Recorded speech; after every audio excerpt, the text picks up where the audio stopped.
Hey guys, today I'm going to be making these curry carne asada tacos. They are absolutely delicious. They are a Mexican Indian fusion and you are going to love them. So in this video, I'm going to be walking you through the process of what I do to make these tacos.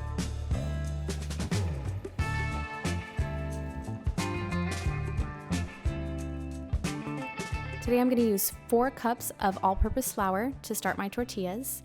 I chose to do 4 cups rather than my normal 3 because I want more than 2 dozen tortillas for the tacos. To that I'm going to add 2 teaspoons of baking powder, 2 teaspoons of salt, and I highly recommend Himalayan salt. And then to that I'm going to add half a cup of my melted fat, which is half coconut oil and half salted butter. I'm going to pour very warm water back into my measuring cup just to get out any bits of coconut oil and butter that is left in the cup. I'm going to add that. For this recipe, I used in total about 1.5 cups of water, and you really don't need more than that for 4 cups of flour. So I'm just going to incorporate it and add a little bit of water as I need it up until I get to the 1.5 cups. And you really want to make sure that you use very warm water or your butter is going to solidify and it's not going to make for a good dough. So as you can see, the dough is very sticky, but resist the urge to add more flour because it'll make your tortillas kind of doughy and give it a floury taste, and you don't want that. So just combine it, knead it, and bring it together, and eventually it will look like this. It takes just a couple minutes. You don't have to knead this dough very long. It's supposed to be a little bit of a slack dough because of the coconut oil and butter, but I'm kneading it a little bit longer just to show you the process of it. If you guys need more instruction on that, I will link my tortilla video at the very end of this video, so stay tuned and watch all the way through so you can easily access that. I'm going to allow this dough to rest for about 30 minutes to let the gluten relax so I can roll it out easier. At this point, I've already let my dough rest for about 30 minutes, and I like to roll out all my dough balls before I start rolling out the tortillas because it makes the process a lot quicker. I do about a golf ball size because we are doing tacos. If I want burritos, then of course I'm going to have a little bit more dough.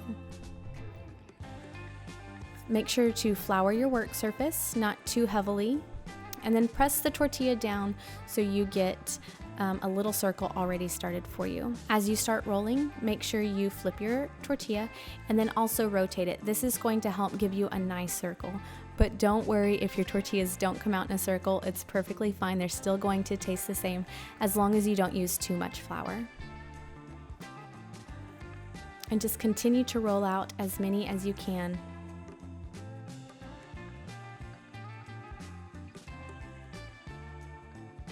Now I am going to start chopping my onion, and this onion is not only going to be for the topping of the tacos, but I'm also going to be using it in my salsa.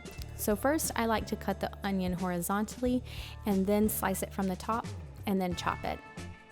This just gives more uniform cuts, and it actually makes it a lot easier to chop rather than trying to hold those pieces together. So you can see it again, horizontally cut, but be careful so you don't slice your fingers. I have done that and it's not fun. And then from the top, and you can make these smaller if you want a smaller onion for the topping, but for the salsa, it's not going to matter. We prefer chunky onions, so that's just what I did.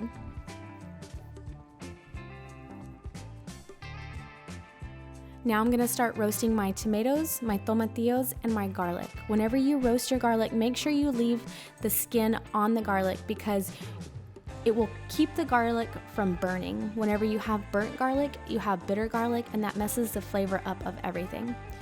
You want to make sure you're rotating everything so it gets a nice even char on all the sides. And what this is doing, it's help evaporating the water and it's intensifying the flavors of all the elements that you have.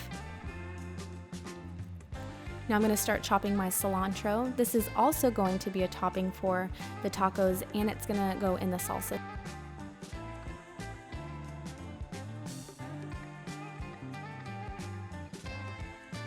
So I'm going to chop this a little bit finer. To the blender, I am adding jarred jalapenos, and I do jarred jalapenos because I like the tang that it provides. But you can absolutely roast a whole jalapeno or a serrano in the pan with your other ingredients if you prefer to do that. So in the blender right now, I have my cilantro, onions, salt, jalapenos, tomatillos, garlic, onion, and tomatoes. And I'm gonna give that a little blend.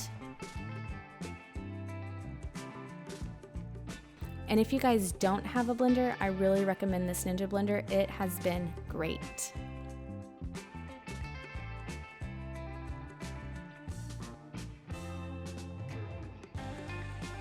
I actually forgot to add my lime, so I'm gonna go back and add my lime.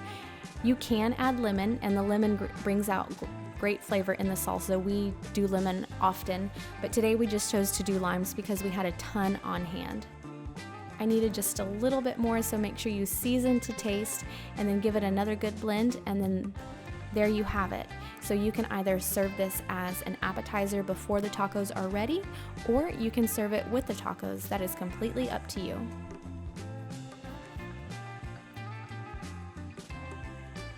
Now I'm gonna start making my tortillas because I have a lot to cook. I love this big griddle because I can do 2 at a time and it gets really hot and I can control the heat really well on it, so it's a great tool to have in your kitchen. You have to cook the tortillas on a medium-low heat because that is what activates the baking powder, is the slower process on the heat. So you lay it down. I like to check the sides, make sure it's all nice and toasty, and then I put it under a towel to keep them warm, and they will stay warm for several hours. So you can do this before the meat is ready or before you prepare some of your other things that you're going to be serving with the tacos. I'm going to start adding in my olive oil. You can choose to add a vegetable oil, but whatever oil you choose, make sure it can withstand higher heat as you cook the tacos. So you want a paste-like consistency, maybe a little bit more runny than a paste-like consistency. That way it evenly coats the meat.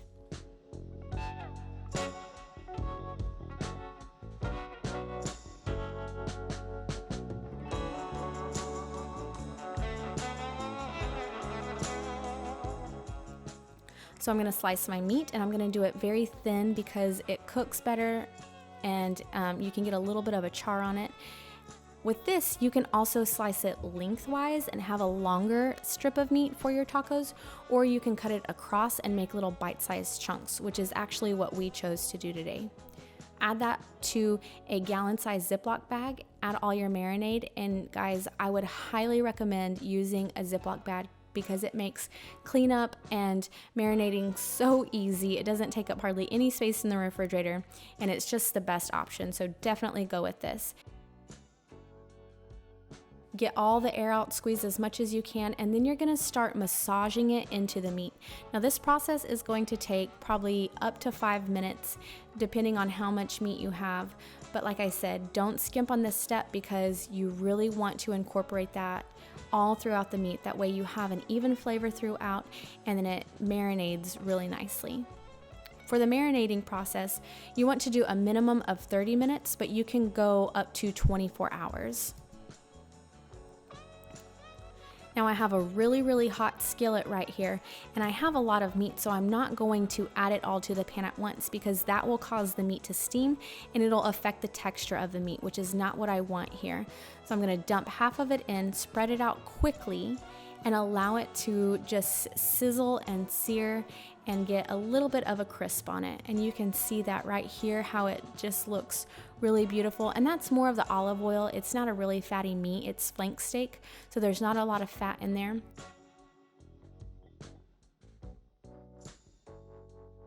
We like our steak medium rare, so for us this is just about done, so I'm going to let it cook for about 30 more seconds, and then I'm going to take it off the heat and put it and transfer it to a bowl until I can cook the rest of it. All right, so I have added the rest of my meat, and I really wouldn't add any more meat than this because it will steam in the pan, and like I said, that will affect the texture. All that you have left to do is assemble your tacos.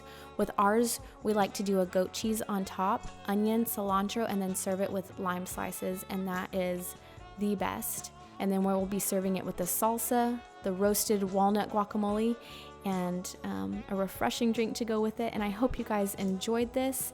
If you have any questions, please feel free to reach out to me at CS Culinary. You can find me on Facebook, and please make sure you subscribe to my channel and like this video. And when you guys make this, make sure to comment below and let me know how it turned out. We'll see you next time.